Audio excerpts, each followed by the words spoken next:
Elle a toujours eu l'air de maîtriser sa vie, mais ce qu'Olivia Wilde porte en elle depuis des mois ressemble à une phrase qu'on retient trop longtemps avant de la laisser tomber. À 41 ans, elle admet enfin que la séparation avec Harry Styles n'a pas été une simple parenthèse refermée avec élégance. Pas une rupture propre, pas une fin de chapitre sans trace. Une séparation délicate, un mot qu'on choisit quand on refuse de régler des comptes, mais qu'on ne peut plus prétendre que tout allait bien. Olivia Wilde, c'est cette figure rare à Hollywood. Une femme qui passe de l'écran à la réalisation, qui dirige, qui décide, qui avance malgré les commentaires. Elle sait ce que chaque geste signifie, ce que chaque silence provoque. Et en face, Harry Styles, l'icône pop devenue phénomène culturel, une énergie solaire à laquelle on prête des pouvoirs de guérison. Un garçon que le monde a vu grandir sous les projecteurs jusqu'à en faire une idée, plus qu'un homme. Leur histoire a fasciné, parce qu'elle ressemblait à un film, et parce qu'elle s'est écrite au mauvais moment, au milieu des tournages, des rumeurs, des regards. Leur relation naît dans une période où Olivia change de trajectoire. Elle réalise, elle s'expose davantage, elle devient une cible plus facile. Et Harry, lui, entre dans une phase de conquête mondiale. Tournée, album, stade, une vie qui ne s'arrête jamais. Deux rythmes, deux mondes, une intensité qui au début peut tout rendre possible, puis tout rendre fragile. Ce que le public retient, c'est l'image. Deux silhouettes qui se cherchent, des apparitions très commentées, des non-dits. Mais ce que l'on ne voit pas, c'est l'intérieur, la logistique émotionnelle d'un amour qui doit survivre au bruit, aux interprétations, aux agendas, aux loyautés. Car une relation n'existe pas seulement entre deux personnes. Elle existe aussi dans la façon dont l'entourage réagit, dont les médias construisent un récit, dont chaque décision devient un signal envoyé au monde. Alors, pourquoi maintenant ? Pourquoi admettre, à 41 ans, alors que tout semble déjà digéré par l'opinion ? Parce qu'il y a des moments où l'on ne parle pas pour relancer une histoire, mais pour reprendre la main sur ce qu'elle a coûté. Parce qu'une femme qui a été jugée, caricaturée, réduite à une intrigue, finit par vouloir dire une chose simple. Ce n'était pas si léger. Et surtout, ce n'était pas seulement une affaire de passion, c'était une affaire d'équilibre, de timing, de pressions invisibles, de décisions prises dans un couloir trop étroit entre l'amour et la survie. Et derrière ce mot « délicate », se cachent des détails qu'on n'a jamais vraiment entendus, des choix qu'elle a portés seule, des silences consentis pour protéger, des blessures qui ne crient pas, mais qui restent. Mais qu'est-ce qui s'est réellement passé au moment précis où tout a commencé à se fissurer ? Qui a décidé de s'éloigner et pour protéger quoi, l'autre, soi-même ou l'image ? Et si cette séparation a été délicate, qu'est-ce qu'Olivia Wilde n'a pas encore osé dire jusqu'à aujourd'hui ? Olivia Wilde n'a jamais été de celles qui confondent le désir avec le destin. Dans sa façon de parler, dans ses choix de rôle, il y a toujours cette idée qu'une rencontre doit avoir un sens, ou au moins une conséquence. Harry Styles, lui, a longtemps été raconté comme une apparition, un garçon qui arrive, qui sourit, et le monde se déplace d'un cran. Quand ils se rencontrent réellement, ce n'est donc pas une scène de conte de fées. C'est un point de friction entre deux trajectoires. À l'époque, Olivia est en train de basculer définitivement dans une autre peau, celle de réalisatrice. Elle ne veut plus seulement jouer, elle veut construire. Elle porte un projet comme on porte une conviction. Don't Worry Darling n'est pas seulement un film pour elle. C'est un test, une prise de pouvoir artistique, une manière de dire « je peux mener une équipe, tenir une vision, imposer un ton ». Et dans ce moment de tension créative, il y a un changement de casting. Un rôle masculin important se libère. Le nom de Harry Styles finit par rentrer dans la conversation. Ce qui est frappant, c'est l'écart entre leurs univers au moment où leurs chemins se croisent. Olivia est déjà installée dans l'industrie, elle en connaît les codes et les pièges, elle a appris à se défendre avec intelligence. Harry est au sommet d'une célébrité presque irréelle, mais encore en transition. Il a déjà prouvé qu'il pouvait exister seul après un groupe, il a déjà construit une identité musicale forte, et il cherche autre chose, le cinéma peut-être, ou simplement une nouvelle forme de risque. Il ne vient pas comme un acteur classique, il vient comme une présence. Dans ce type de rencontre, tout se joue souvent très vite, mais tout se dit très lentement. Sur un plateau, on se parle par fragments, un regard au bon moment, une phrase glissée entre deux prises, une attention qui surprend parce qu'elle est rare. Olivia dirige, observe, ajuste. Harry écoute, apprend, s'adapte. Et puis, il y a ce détail que les gens oublient. Une relation commence rarement par une explosion. Souvent, elle commence par une sensation de sécurité, le sentiment que l'autre comprend quelque chose sans qu'on ait besoin d'expliquer. Les premiers jours, le monde extérieur ne sait rien. Et c'est précisément là que naissent les histoires les plus intenses, dans l'anonymat relatif d'un tournage, dans une bulle où les émotions sont déjà amplifiées par la fatigue, la concentration, la proximité. Les journées sont longues, les corps sont épuisés, les discussions deviennent plus vraies qu'elles ne le seraient ailleurs. Tout est à la fois professionnel et personnel, et la frontière s'amincit sans qu'on s'en rende compte. Mais dès le début, il y a quelque chose d'inévitable. Olivia n'est pas une femme seule. Elle a une vie structurée, une famille, une histoire déjà écrite avant Harry. À cette période, sa relation avec Jason Sudeikis, acteur, scénariste, figure connue lui aussi, se délite déjà selon plusieurs récits médiatiques. Le public, lui, cherche une chronologie nette, une date, un coupable. La réalité, souvent, est plus diffuse. Une séparation ne se produit pas en un jour. Elle se produit en strates. On s'éloigne, on se protège, on se parle moins. On devient deux personnes qui gèrent le même quotidien comme une entreprise fragile. Et c'est là que la rencontre avec Harry devient explosive, même si, en interne, elle peut être vécue comme quelque chose de simple, un lien, une respiration, une possibilité de recommencer. Sauf qu'à Hollywood, rien n'est simple dès qu'il y a une caméra à proximité. Quand les premières images apparaissent des photos, des rumeurs, des sources proches du couple, la relation change de nature. Elle n'est plus seulement une expérience intime, elle devient un récit public. Et Olivia, qui voulait être jugée sur sa mise en scène, se retrouve jugée sur sa vie. Harry, lui, est déjà habitué au regard collectif, mais pas forcément à ce type de lecture.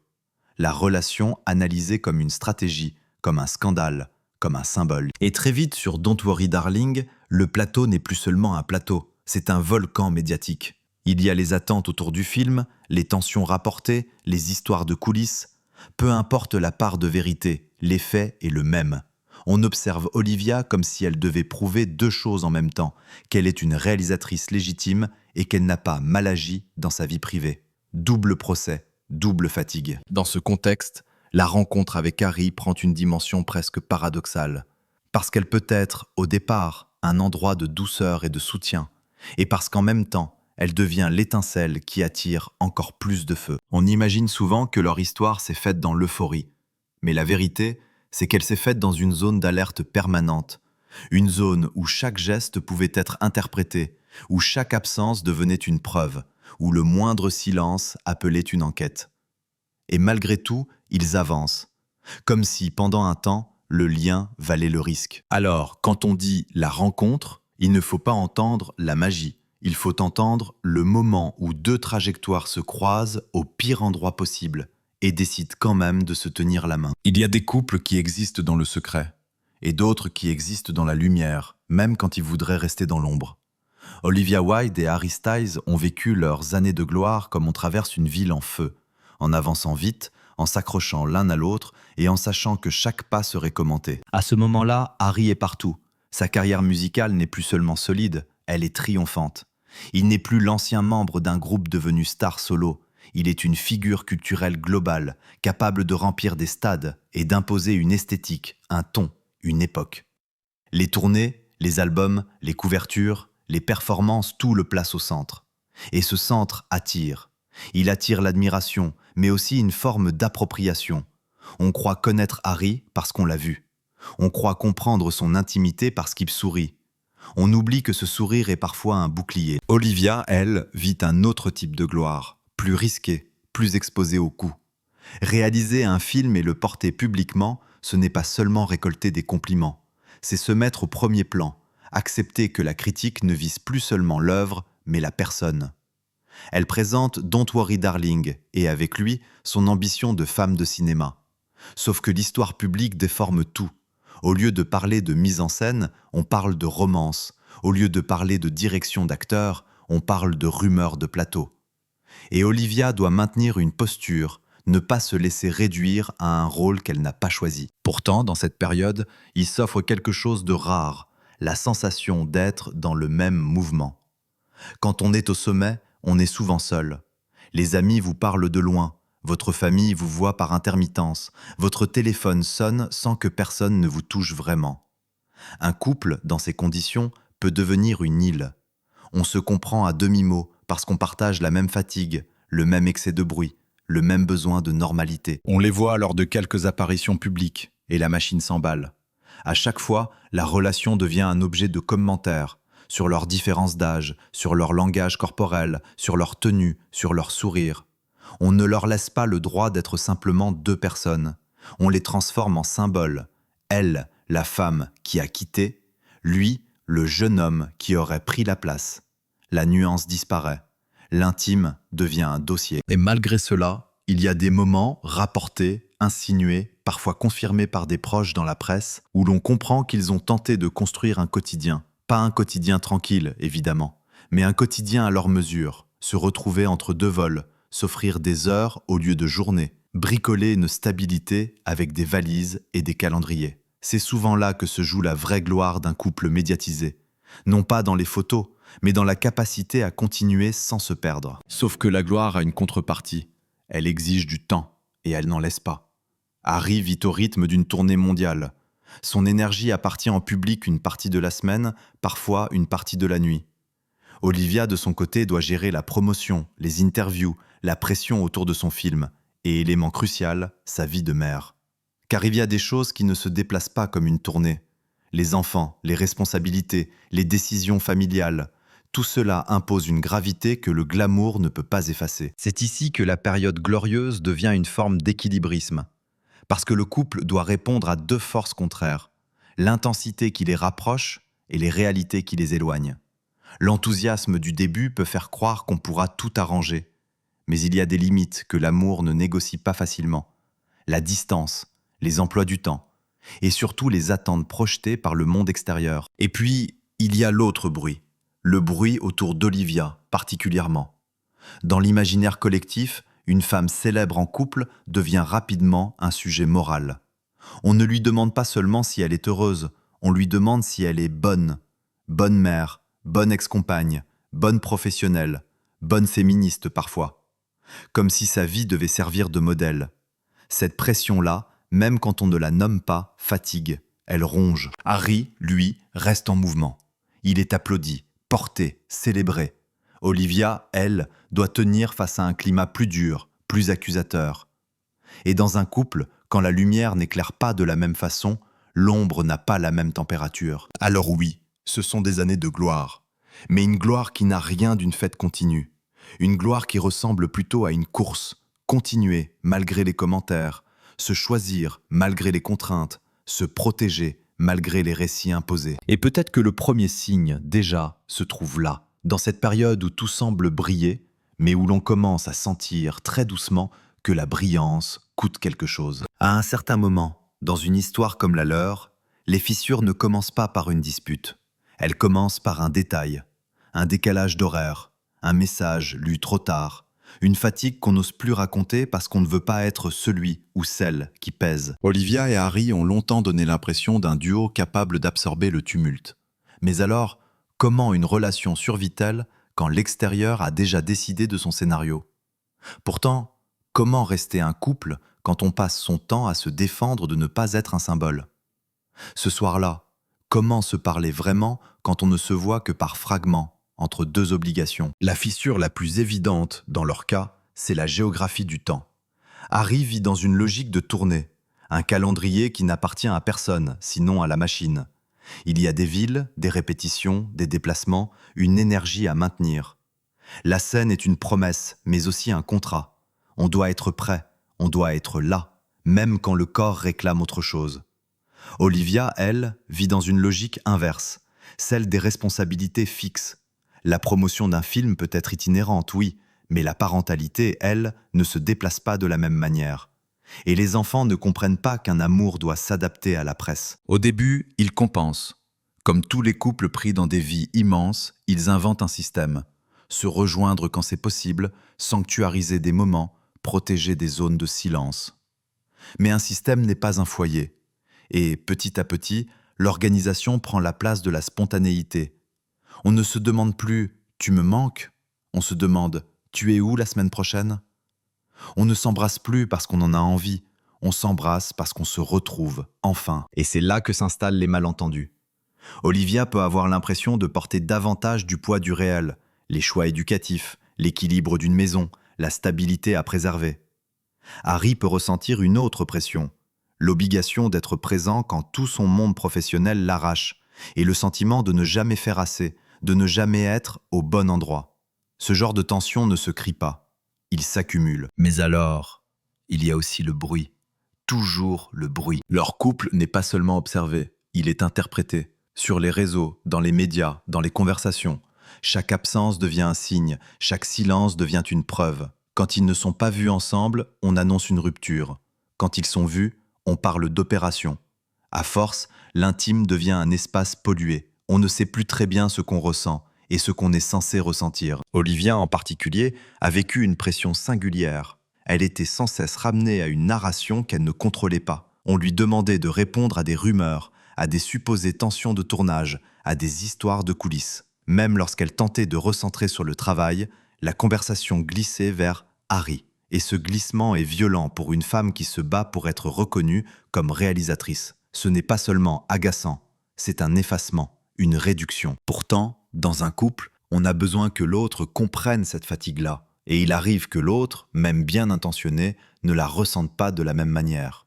Harry, lui, est habitué à la célébrité, mais pas forcément à cette forme précise de suspicion morale qui s'abat sur Olivia. Lui est souvent célébré, elle est souvent questionnée. Lui est souvent protégé par l'image du gentil, elle se retrouve exposée comme celle qui aurait choisi, donc celle qui doit se justifier. L'injustice de ce déséquilibre, à la longue, abîme. Il y a aussi une fissure plus intime, la différence de rythme émotionnel.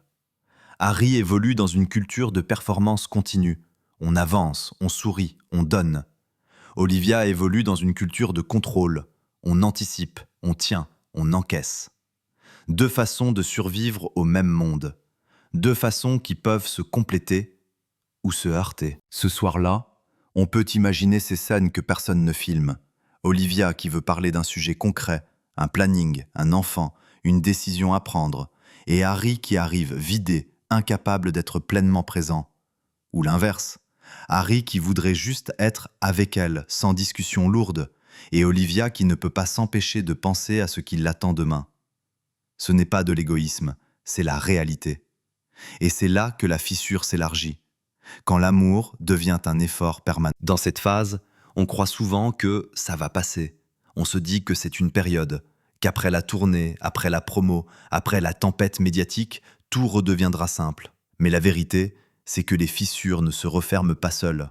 Elles demandent un espace. Et eux, précisément, manquent d'espace. Et puis il y a la question qu'on évite toujours jusqu'au dernier moment. Quel type de vie veut-on, au fond ? Une vie en mouvement permanent ou une vie construite autour de repères ? Peut-on concilier les deux sans sacrifier quelqu'un ? À mesure que ces questions deviennent plus lourdes, la relation change de texture. Elle garde peut-être la tendresse, mais elle perd la légèreté. Elle garde le respect, mais elle perd l'insouciance. Et c'est souvent le signe que la rupture n'est plus une surprise à venir, mais une issue qu'on commence à envisager, en silence. La crise, dans les histoires très médiatisées, est rarement un seul événement. Elle ressemble plutôt à une porte qu'on ferme doucement, plusieurs fois, jusqu'au jour où l'on s'aperçoit qu'elle ne s'ouvrira plus. Et quand Olivia Wilde parle d'une séparation délicate, on comprend que la rupture n'a pas été un geste net. Elle a été une succession de renoncements silencieux. Mais alors, qu'est-ce qui casse vraiment un couple comme le leur ? Ce n'est pas seulement la distance, ce n'est pas seulement la pression. C'est ce moment où l'on réalise que l'on est en train de devenir deux personnes qui s'aiment, mais qui ne se rejoignent plus. À l'extérieur, le monde cherchait une scène. Un scandale, une faute, un c'est lui ou c'est elle. Les tabloïds adorent les ruptures qui font du bruit. Les réseaux adorent les ruptures qui confirment un camp. Mais la vérité, la plus douloureuse, c'est souvent l'inverse. Une séparation qui se fait à bas volume. Une séparation où personne n'a tort, mais où tout devient impossible. Dans cette période, la relation d'Olivia et Harry se retrouve prise entre deux murs. D'un côté, l'industrie, la tournée, les obligations, les contrats, la promotion, la machine qui ne s'arrête pas. De l'autre, la vie réelle, la parentalité, la stabilité, les besoins émotionnels qui ne se négocient pas à l'avance. Et au milieu, eux deux, essayant encore de croire qu'ils peuvent inventer une forme de normalité. Pourtant, il arrive un moment où la normalité ne se fabrique plus. elle s'épuise. La crise se nourrit aussi d'une chose très simple, l'absence de silence. Dans une relation normale, on peut se disputer puis se retrouver dans un espace neutre. Chez eux, l'espace neutre n'existe pas. Même les non-dits sont commentés avant d'être prononcés. Chaque décision, chaque apparition, chaque absence devient un article potentiel. Cette surveillance permanente ne détruit pas seulement l'intimité, elle détruit la capacité de réparer. Et puis, il y a la question du regard. Comment se regarder encore comme deux êtres quand le monde vous regarde comme une histoire? Ce soir-là, on peut imaginer la scène sans décor, sans détails inutiles. Deux personnes qui comprennent qu'elles n'ont plus la même énergie pour lutter. Olivia, qui a déjà affronté une tempête médiatique autour de son film et de sa légitimité, peut ressentir le besoin de retrouver une forme de contrôle, de calme, de cohérence. Harry, qui vit dans une intensité permanente, peut ressentir une forme de vertige. L'idée qu'aimer, désormais, signifie aussi renoncer à des morceaux de sa liberté ou à sa carrière telle qu'elle se déploie. Et quand ces pensées apparaissent, on ne peut plus les effacer. La rupture devient alors un processus. Un processus où l'on ne veut pas se blesser, mais où l'on finit par se blesser quand même, parce que rester ensemble coûte trop cher. Olivia sait communiquer, mais elle sait aussi protéger. Elle est de celles qui choisissent les mots avec précision. Délicate n'est pas un mot lancé au hasard. C'est un mot qui signifie « il y avait de l'affection, peut-être encore, il y avait du respect, mais il y avait aussi des choses difficiles à dire, des choses trop lourdes à porter en public ». Dans une crise, l'un des points les plus cruels, c'est l'impossibilité de partager la douleur avec le monde. Quand vous êtes anonyme, vous pleurez, vous appelez un ami, vous disparaissez quelques jours. Quand vous êtes célèbre, on exige de vous une version acceptable de votre chagrin. On vous demande d'être mature, classe, digne. Et à force de jouer la dignité, on s'empêche parfois de vivre la rupture. Olivia, dans les récits qui circulent, apparaît comme celle qui a dû tenir plusieurs fronts. Son image, son travail, ses enfants, sa vie privée. Harry apparaît comme celui dont la vie est une trajectoire mondiale, où l'on attend de lui qu'il soit disponible à tous, tout le temps. Et au milieu, une relation qui ne supporte plus d'être un champ de bataille symbolique. La crise se conclut souvent par un accord silencieux. On ne se détruit pas, on ne s'accuse pas, on se sépare. Et cette forme de rupture, paradoxalement, est parfois la plus délicate, parce qu'elle ne donne pas de colère pour se défendre. Elle laisse le vide. Et le vide, lui, est difficile à raconter. C'est peut-être pour cela qu'Olivia parle aujourd'hui. Parce qu'il y a des ruptures qui ne sont pas une fin nette, mais une cicatrice qu'on apprend à porter.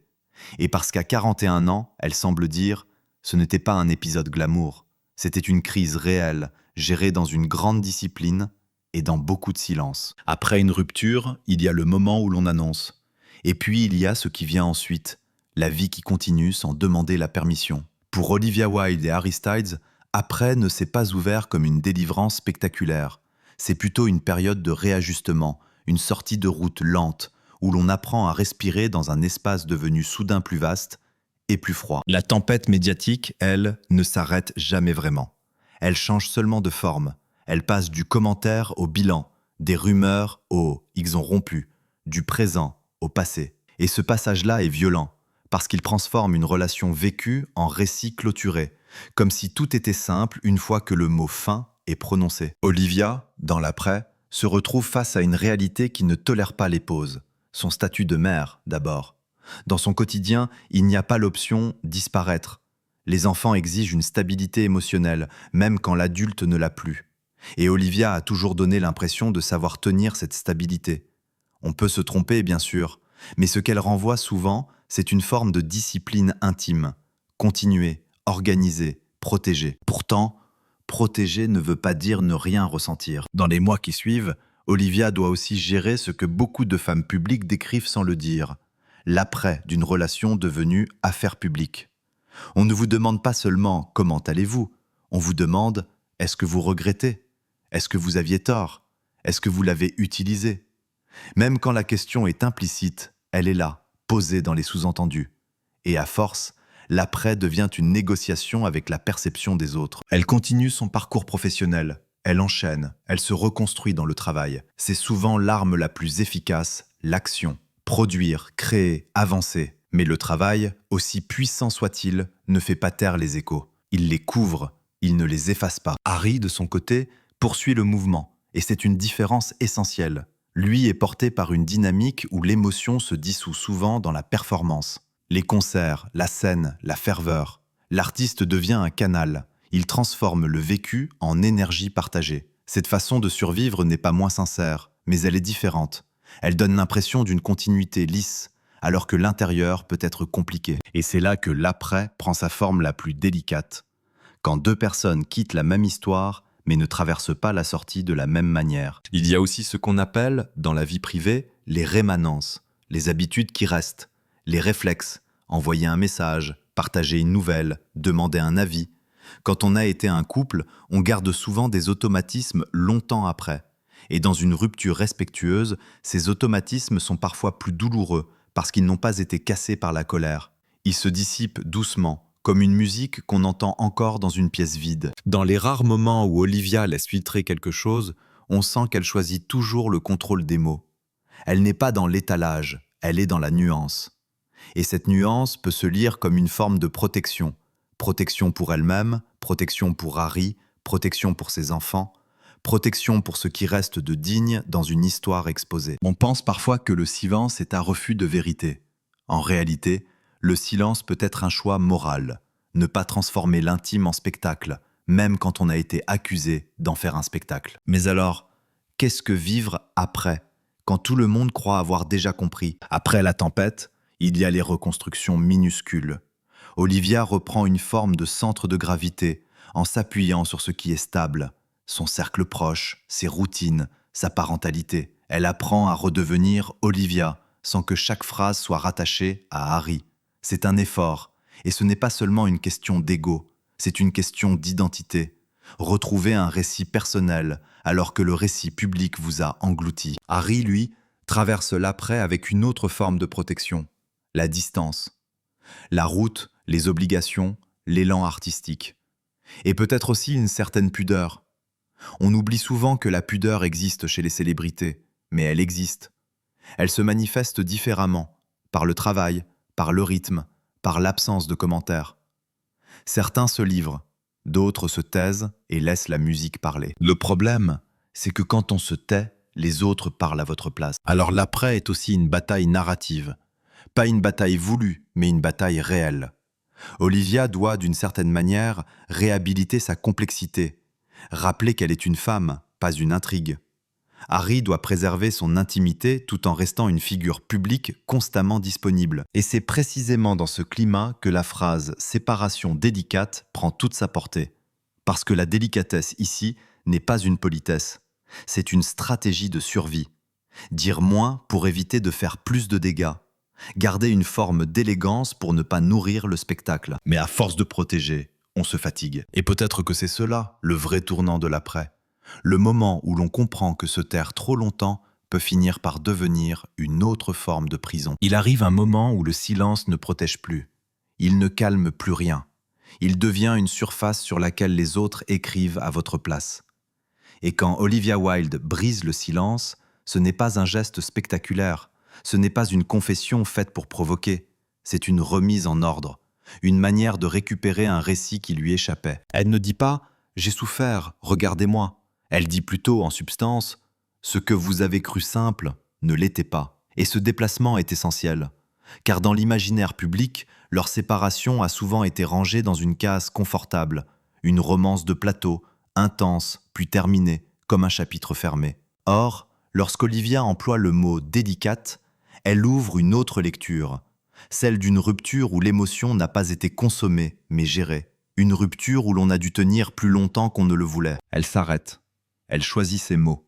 Et dans cette pause, on entend une autre chose, l'épuisement d'avoir été interprété. La révélation, ce n'est pas forcément un détail inédit, une anecdote croustillante, un secret de coulisses.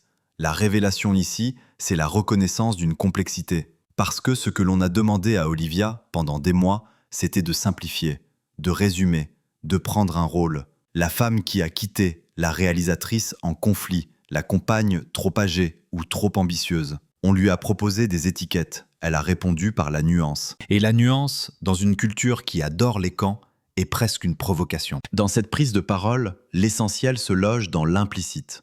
Elle rappelle que l'amour n'est pas une affiche, qu'une relation n'est pas un produit dérivé de la célébrité.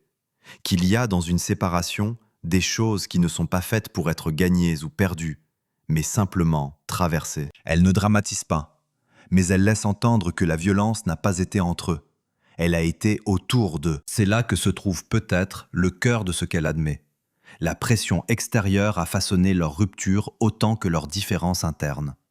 Quand deux personnes célèbres s'aiment, elles ne s'aiment pas seulement l'une l'autre, elles s'aiment au milieu d'un public. Et ce public n'est pas neutre.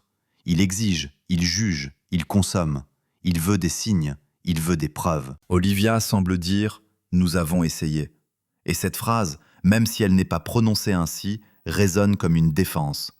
Non pas contre Harry, mais contre le récit qui les a présentés comme irresponsables, ou légers, ou cyniques. Mais alors, qu'est-ce qui est délicat exactement? Ce qui est délicat, c'est d'aimer en étant déjà mère, déjà adulte, déjà responsable d'un équilibre familial. C'est d'aimer en sachant que chaque décision privée aura un effet public. C'est d'aimer en portant une carrière en mutation, une légitimité à conquérir, une image à défendre. Et c'est d'aimer quelqu'un dont la vie est une trajectoire globale, où l'on est parfois la personne la plus importante, mais jamais la seule chose importante. Long silence. Parce que dire cela, c'est aussi admettre une limite, celle de l'amour face à la structure du monde. Sa révélation, dans ce sens, ressemble à une confession d'impuissance. Non pas une faiblesse morale, une réalité. Il y a des histoires qu'on ne perd pas parce qu'on aime mal, mais parce qu'on n'a pas l'espace de bien aimer. Et dans ce moment de parole, Olivia semble aussi vouloir corriger une injustice plus large, le traitement réservé aux femmes quand elles vivent une relation visible. On a prêté à sa vie intime une dimension stratégique, calculée, comme si l'amour d'une femme devait toujours être suspect, comme si aimer un homme plus jeune devait automatiquement s'expliquer, se justifier, se purifier. Or, ce qu'elle laisse entendre, c'est l'inverse. Elle a vécu cette relation comme quelque chose de réel, donc complexe, donc vulnérable. Elle ralentit. Elle parle moins pour convaincre que pour déposer. On peut aussi dire cette révélation comme une manière de protéger Harry sans s'effacer elle-même. Dire que la séparation fut délicate, c'est reconnaître une douleur sans pointer un coupable. C'est affirmer qu'il y a eu du respect, peut-être de la tendresse, jusqu'au bout. Mais c'est aussi refuser la fiction d'une rupture facile. Refuser l'idée que tout le monde a tourné la page, alors qu'elle, intérieurement, a dû apprendre à la tourner sans faire de bruit. Et cette absence de bruit a un prix. La révélation, enfin, c'est qu'à 41 ans, elle ne veut plus payer ce prix seule. Pas en exposant des détails, pas en attaquant, mais en nommant ce que beaucoup de femmes célèbres vivent, la nécessité de se reconstruire en silence pendant que le monde commente. Et dans ce mot « délicate », elle glisse un avertissement presque doux. Vous ne savez pas ce que vous faites quand vous transformez des vies en feuilles. Dernière pause. Et l'on comprend que cette prise de parole n'est pas une fin, c'est une respiration. Il y a une façon très particulière de sortir d'une histoire quand on a été regardé tout le long. On ne quitte pas seulement une personne, on quitte aussi une version de soi qui a circulé partout sans votre accord. Et c'est peut-être cela, au fond, l'épilogue d'Olivia Wilde. Non pas l'histoire avec Harry Styles, mais la manière dont elle refuse désormais d'en être prisonnière. À 41 ans, elle n'essaie pas de réécrire le passé. Elle ne cherche pas à convaincre. Elle semble plutôt faire quelque chose de plus rare, replacer l'émotion à sa juste place. Dire qu'il y a eu une rencontre, une intensité, une beauté parfois. Dire aussi qu'il y a eu des limites, et que ces limites n'ont pas besoin d'être dramatisées pour être vraies. On aime imaginer que les ruptures célèbres finissent par une leçon claire. Comme un film qui conclut « Voilà ce qu'il fallait comprendre ». Mais la vie ne conclut pas, elle continue, elle laisse des restes, des gestes qu'on n'a pas faits, des phrases qu'on a trop tard, des choix qu'on a assumés sans être certain. Olivia, dans cet épilogue, ressemble à quelqu'un qui a compris une chose essentielle. La dignité n'est pas le silence. La dignité, parfois, c'est parler sans attaquer, c'est nommer sans humilier, c'est accepter que l'on a aimé et qu'on n'a pas gagné. Car l'un des pièges de la célébrité, c'est la culture du verdict. Qui a raison? Qui a tort? Qui a quitté? Qui a souffert? Et surtout, qui mérite votre sympathie? Dans une histoire comme la leur, cette logique est presque automatique.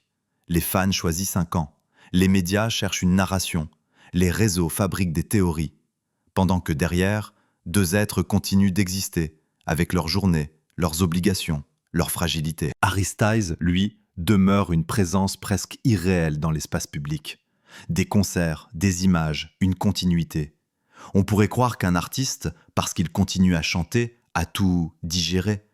Mais on ne sait rien de ce qu'il garde. La pudeur, chez certains, n'est pas une stratégie, c'est une nature. Et même quand une histoire se termine, elle continue à influencer le rythme intérieur, la façon d'aimer, la manière de faire confiance. L'épilogue, pour eux deux, est peut-être là, dans cette coexistence d'une grande exposition et d'une grande opacité. Le monde a vu les contours, le monde n'a jamais vu le cœur. Et c'est justement ce que la phrase d'Olivia vient rappeler. Ce qui s'est joué n'a pas été un spectacle, mais un effort. Dans cet après, il y a aussi une transformation. Olivia s'est retrouvée confrontée à une question que beaucoup de femmes publiques rencontrent plus tôt ou plus tard. Comment ne pas être réduite à sa vie sentimentale? Comment exister au-delà du regard posé sur son couple?